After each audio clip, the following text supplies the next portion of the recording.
biasa dipanggil Ayu. Jadi aku di sini. Ternyata aku sendiri. Hai, namaku Ivani Zarina Putri, bisa dipanggil Fani. Nih ada temanku juga nih, kenalin. Hai, aku Nadia Fairuza, biasa dipanggil Nadia. Halo guys, kenalkan nama saya Vimba Arifastio, biasa dipanggil Vimba. Ini teman saya yang kita manis. Hai, nama saya Sarul Ahmad Rifki, biasa dipanggil Syahrul. Oh iya, kurang satu lagi nih anggota kelompok kami. Nama saya Tesia Cahya Kurniawan atau bisa dipanggil Tesia. Halo kawan, perkenalkan kami dari Kelompok 1 kali ini kami akan membahas tentang Perkerasan Jalan Baru dan Overlay. Oke, stay tune ya kawan.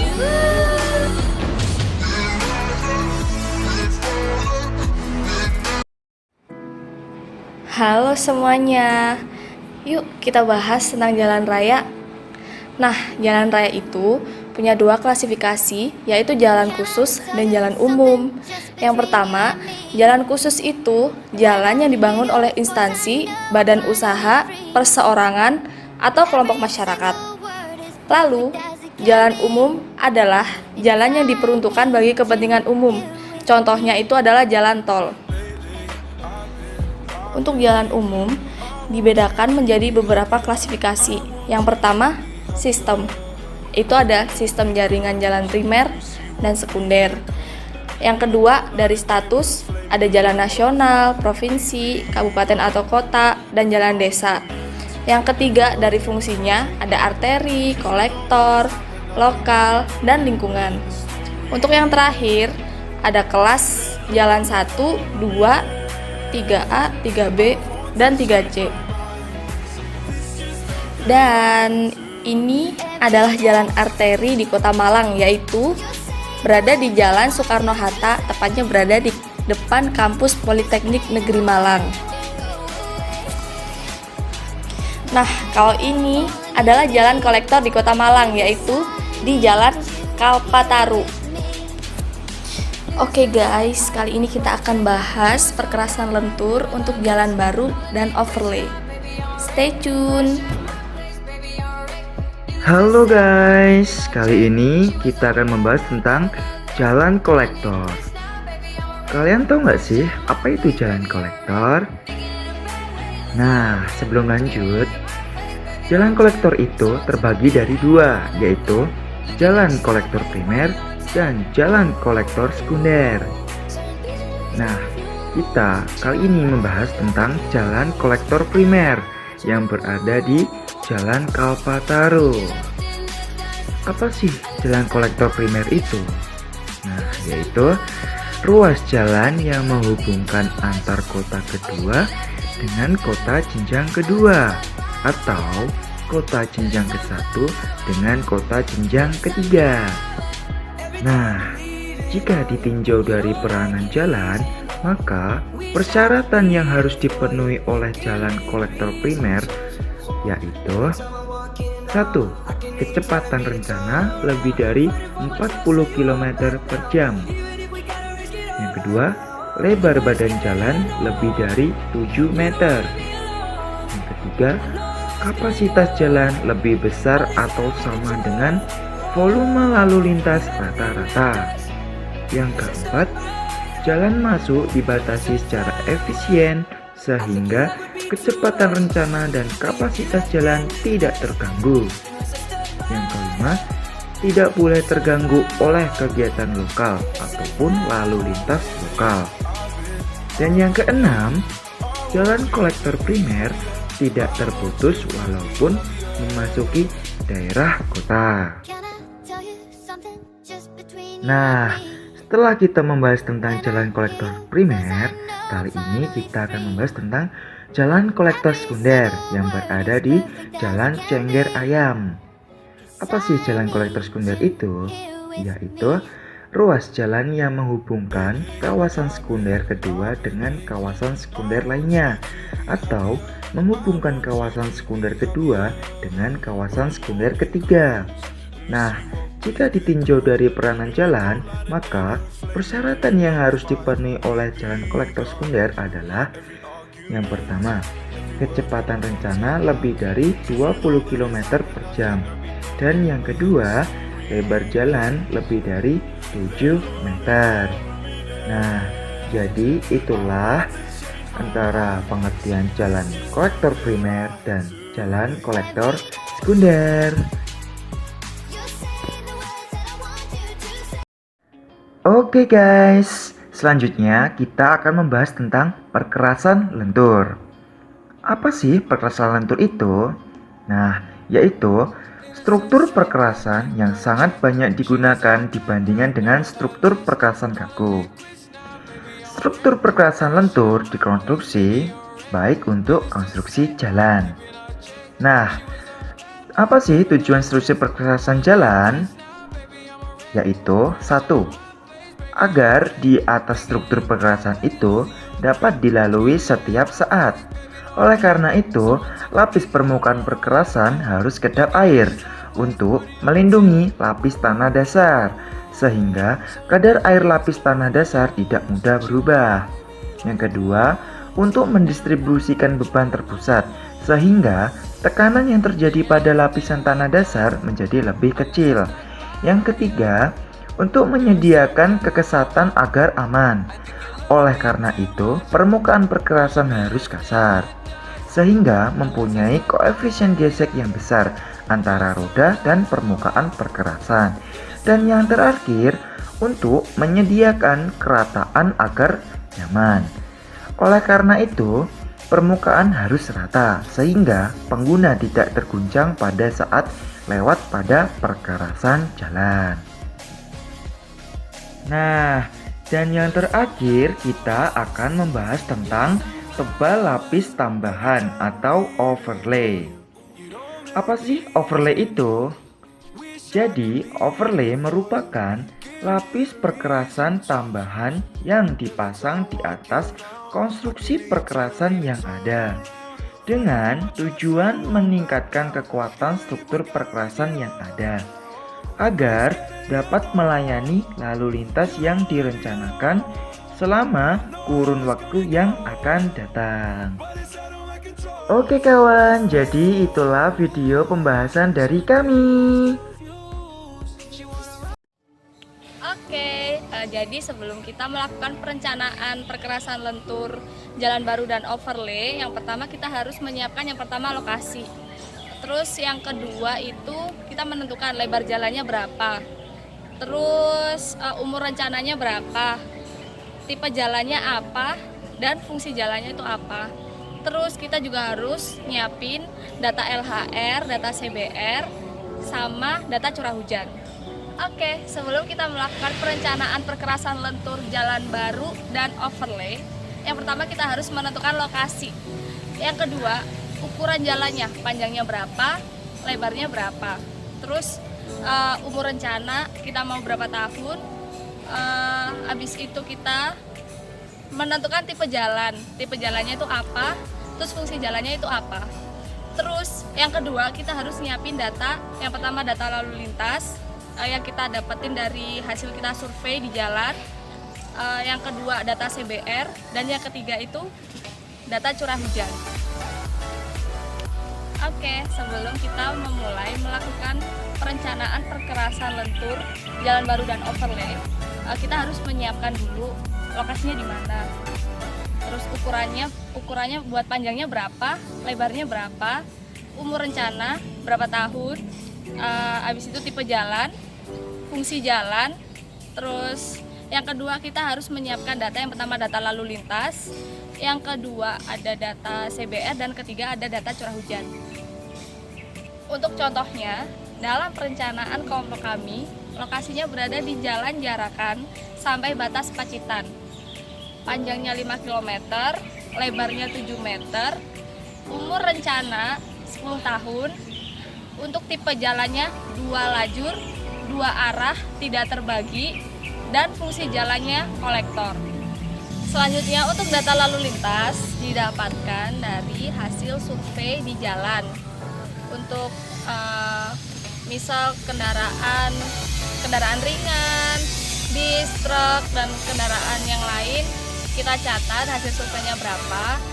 Kalau surveinya cuma satu arah dan kita perencanaannya 2 arah, jadi dikalikan 2 nantinya. Untuk data CBR, kita dapat data CBR diolah, dijadikan grafik, lalu kita ambil data yang mewakili. Untuk data kelompok kami itu dapatnya 3,5%.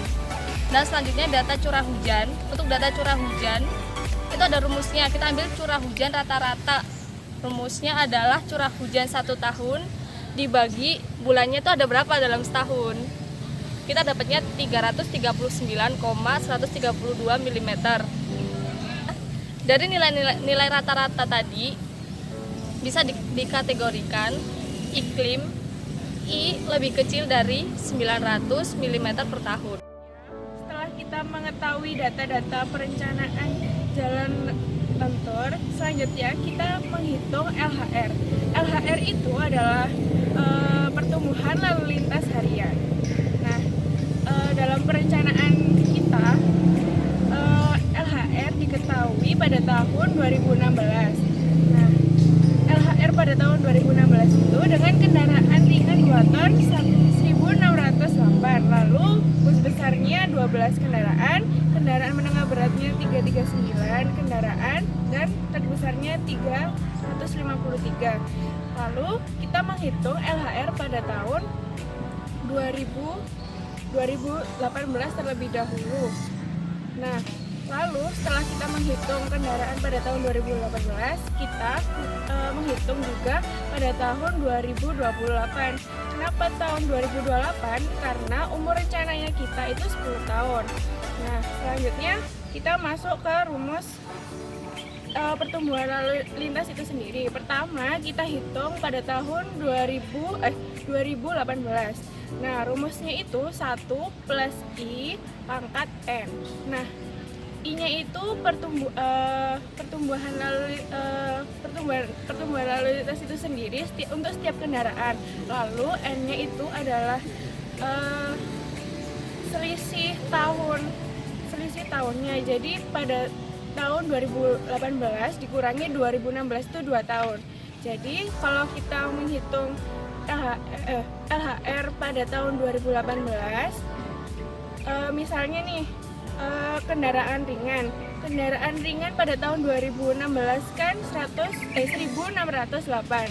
Nah, 1 plus I selanjutnya kita menghitung LHR pada tahun 2018 dulu. Nah, selisih tahun 2018 ke 2016 itu kan 2 tahun. Jadi mempunyai N 2 tahun dan I tadi yang sudah saya sebutkan. Lalu kita hitung. Nah, LHR pada tahun 2018 sama dengan misalnya kita kasih contoh kendaraan ringan 2 ton, itu jumlah kendaraan pada tahun 2016 itu 1.608. Nah, jadi 1.608 dikali rumusnya 1 plus I pangkat N. 1.608 dikali 1 plus I. I-nya pertumbuhan lalu lintas sebesar 7,51% dipangkatkan sama N. N-nya 2 tahun. Sehingga didapatkan LHR pada tahun 2018 sebesar 1.858,6 kendaraan. Nah, selanjutnya kita hitung lagi pada LHR pada tahun 2028. Nah, 2028 ke 2018 mempunyai selisih tahun 10 tahun, sehingga mempunyai N 10 tahun. Lalu kita hitung LHR pada tahun 2028. Nah, jadi LHR pada 2008, LHR pada tahun 2018 dikali 1 plus I pangkat N.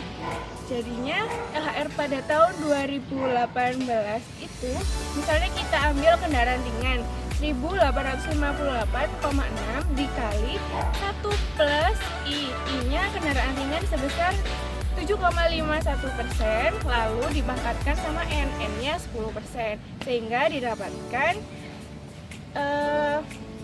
LHR pada tahun 2008 sebesar 3.834,2. kita menghitung E adalah ekivalen. Ekivalen ini sendiri dihitung setiap masing-masing kendaraan. Nah, pertama-tama kita melihat tabel konfigurasi beban sumbu. Nah, sebagai contoh kita ambil untuk kendaraan ringan. Pertama, kita melihat tabel konfigurasi beban sumbu. Nah, sebagai contoh kita lihat untuk kendaraan ringan 2 ton. Nah, bisa dilihat untuk kendaraan ringan 2 ton pembagian beban untuk roda depan itu 50% dan yang belakang 50%. Sehingga untuk pembagian beban roda depan itu sendiri 50% dikalikan 2 ton dan yang belakang 50% dikali 2 ton juga. Selanjutnya kita melihat ke tabel angka ekivalen beban sumbu kendaraan. Nah, roda depan itu tadi sendiri memiliki untuk menopang beban 1 ton, ya kan? Lalu kita lihat pada tabel beban sumbunya, kita lihat di 1000 kg. Nah, tadi roda depan memiliki sumbu tunggal sehingga didapatkan angka ekivalennya untuk roda depan 0,0002 dan untuk yang roda belakang juga sama 0,002. Sehingga didapatkan roda depan ditambah roda belakang 0,002 ditambah 0,002 sama dengan 0,004. Angka ekivalen untuk kendaraan ringan 2 ton adalah 0,004. Nah, begitu juga untuk menghitung angka ekivalen untuk kendaraan bus besar, kendaraan menengah berat, dan truk besar. Nah, angka ekivalen untuk kendaraan ringan itu tadi 0,004 dan untuk bus besar 0,439 dan untuk kendaraan menengah berat 18,2 ton didapatkan 0,7345 dan untuk truk besar didapatkan 0,6282. Untuk perhitungan selanjutnya yaitu LEP dan LEA. Apa sih LEP itu? Nah, LEP kepanjangan dari lintas ekivalen permulaan, merupakan lintas ekivalen harian rata-rata dari sumbu tunggal pada jalur rencana yang diduga terjadi pada akhir umur rencana. Nah, untuk kalian menghitung LEP, maka kalian harus mengetahui dulu apa sih yang perlu kalian ketahui. Yang pertama, kalian harus mencari data mengenai LHR pada tahun 2018 yang telah kalian hitung pada sebelumnya. Dan yang kedua yaitu nilai C, koefisien dari jenis kendaraan yang telah kalian pilih. Dan E yaitu ekivalen jenis kendaraan yang telah kalian hitung juga pada sebelumnya. Jadi rumus dari LEP yaitu LHR umur rencana kalian kalikan dengan C jenis kendaraan dan juga ekivalen jenis kendaraan. Ada juga LEA yaitu LEA ini kepanjangan dari lintas ekivalen akhir, merupakan jumlah lintas ekivalen harian rata-rata dari sumbu tunggal pada jalur rencana yang diduga terjadi pada akhir rencana. Nah, untuk kalian menghitung LEA ini, kalian harus mengetahui dulu datanya, yaitu yang pertama data LHR yang telah kalian hitung sebelumnya pada tahun 2018 dan juga pada tahun 2028. Yang kedua yaitu C, koefisien jenis kendaraan dan juga ekivalen jenis kendaraan. Jadi rumus dari LEA ini yaitu lintas harian rata-rata tadi yang udah kalian hitung, terus kalian kalikan dengan koefisien dan kalian kalikan dengan ekivalen jenis kendaraan. Kita melakukan perhitungan LET dan LER. Sebelum kita melakukan perhitungan itu, kita perlu mengetahui apa itu LET dan LER. Yang pertama LET. LET adalah lintas ekivalen tengah, yaitu jumlah lintas ekivalen harian rata-rata dari sumbu tunggal seberat 8,16 ton pada jalur rencana pada pertengahan umur rencana. Terus yang kedua adalah LER, yaitu lintas ekivalen rencana. Adalah suatu besaran yang dipakai dalam nomogram penetapan tebal perkerasan untuk menyatakan jumlah lintas ekivalen harian rata-rata dari sumbu tunggal seberat 8,16 ton jalur rencana. Kemudian kita melakukan perhitungan. Yang pertama yaitu LET tahun ke-10. Dengan rumus LET tahun ke-10 sama dengan setengah dikali LEP atau lintas ekivalen permukaan ditambah LEA atau lintas ekivalen akhir sama dengan setengah dikali 242,942 ditambah 281,516 didapatkan hasil LET tahun ke-10 sama dengan 262,2298. Kemudian kita melanjutkan perhitungan LER dengan rumus LER sama dengan dengan rumus LER tahun ke-10 sama dengan LET tahun ke-10 dikali FP atau faktor penyesuaian. Nah, faktor penyesuaian ini didapatkan dari hasil FP sama dengan UR per 10 atau umur rencana per 10. Kita kembali ke perhitungan LER tahun ke-10 sama dengan LET tahun ke-10 dikali FP sama dengan 262,2298 dikali 10 per 10 sama dengan didapatkan hasil LER tahun ke-10 yaitu 262,2298. Selanjutnya, kita mencari nilai ITP, indeks tebal perkerasan, yang merupakan angka yang berhubungan dengan penentuan tebal perkerasan. Sebelum kita masuk ke rumus ITP, kita harus mencari nilai CBR tanah dasar. Dari data didapatkan nilai CBR tanah dasar sebesar 3,5%. Selanjutnya, kita mencari nilai DDT, daya dukung tanah dasar, yang merupakan skala untuk menyatakan kekuatan tanah dasar yang dipakai pada nomogram penetapan tebal perkerasan. DDT ditetapkan berdasarkan grafik korelasi yang didapatkan DDT sebesar 4. Kita mencari nilai IP, indeks permukaan, yang merupakan angka yang digunakan untuk menyatakan kehalusan permukaan jalan. Kelompok kami menentukan nilai IP sebesar 2, yaitu tingkat pelayanan rendah bagi jalan yang masih mantap.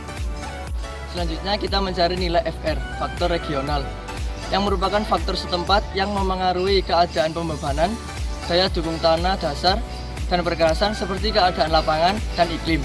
Dari penjelasan sebelumnya, didapatkan nilai curah hujan rata-rata sebesar 339,132 mm yang dikategorikan sebagai iklim 1, kurang dari 900 mm per tahun. Dari tabel FR, dengan kelandaian 1 kurang dari 6%, kendaraan berat lebih dari 30%, dan iklim 1 kurang dari 900 mm per tahun, didapatkan nilai FR 1,5. Setelah kita mendapatkan nilai CBR tanah dasar, DDT, IP dan FR, dan sebelumnya juga mendapatkan nilai LER dan IP 0, selanjutnya kita plotkan ke dalam nomogram 4. Kemudian kita tarik garis dari DDT sebesar 4 ke LER sebesar 262,230 dan didapatkan ITP sebesar 8,7. Kemudian kita tarik ke FR sebesar 1,5 dan didapatkan ITP sebesar 9,4. Lalu ITP di rata-rata dan didapatkan ITP 10 sebesar 9,05. Kembali ke rumus ITP sama dengan A1 kali D1 ditambah A2 kali D2 ditambah A3 kali D3. Nilai A didapatkan dari tabel koefisien kekuatan relatif. A1 kita dapatkan 0,4 dengan jenis bahan laston 744 ms. A2 didapatkan 0,24 dengan jenis bahan laston atas CBR 100. Dan A3 didapatkan 0,13 dengan jenis bahan sirtu CBR 70. Selanjutnya kita mencari nilai D. D merupakan tebal tiap-tiap lapisan. D1 merupakan lapis permukaan, D2 lapis fondasi, dan D3 lapis fondasi bawah. Dari rumus ITP, kita mencari nilai D1, tetapi tiap-tiap lapisan memiliki batas minimum ketebalannya. Lapis permukaan atau D1 dengan ITP 9,05 dan bahan laston tebal minimum didapatkan 7,5 cm. Lapis fondasi atau D2 dengan bahan laston atas didapatkan tebal minimum 10 cm. Lapis fondasi bawah atau D3 tebal minimumnya 10 cm. Setelah kita mendapatkan nilai ITP, nilai A, dan nilai D, kita masukkan ke dalam rumus dan didapatkan nilai D1 sebesar 10,13 cm dan dibulatkan menjadi 11 cm. Jadi didapatkan susunan lapisan perkerasan jalan baru, perkerasan lentur dengan lapis permukaan menggunakan bahan laston dengan tebal 11 cm, lapis fondasi dengan bahan laston atas dengan ketebalan 10 cm, dan lapis fondasi bawah dengan bahan sirtu dengan ketebalan 10 cm. Yaitu overlay. Overlay merupakan penggabungan dua data atau lebih secara tepat untuk memperoleh dua grafis baru yang memiliki satuan pemetaan. Kemudian adalah cara menghitung perencanaan tebal lapis tambahan perkerasan lentur. Yang pertama, menghitung kekuatan jalan lama yang didapat dari data survei 1 menggunakan laston MS744 dengan tebal 11 cm. Dengan perhitungan 50% didapat dari nilai perbaikan dikali tinggi 11 dikali A 0,40 didapat 2,2.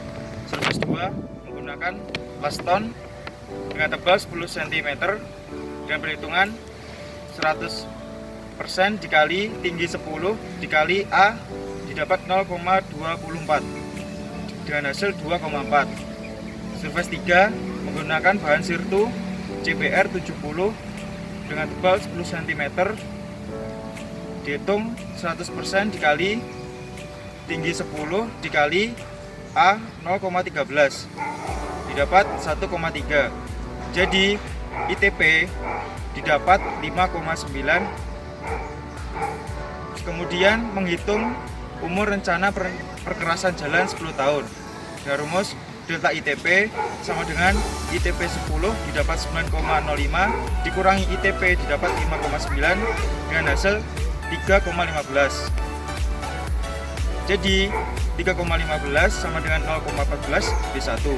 Maka D1 didapat 7,875 cm. Oke teman-teman, jadi itulah video tentang Perkerasan lentur, jalan baru, dan overlay. Semoga videonya bermanfaat untuk kalian semua. Sampai jumpa di video selanjutnya. Dadah.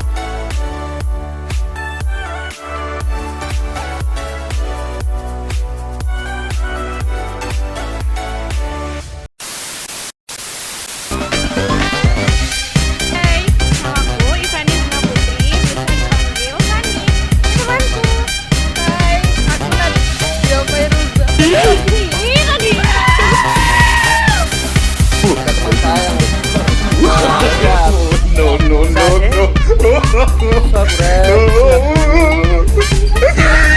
Saya secara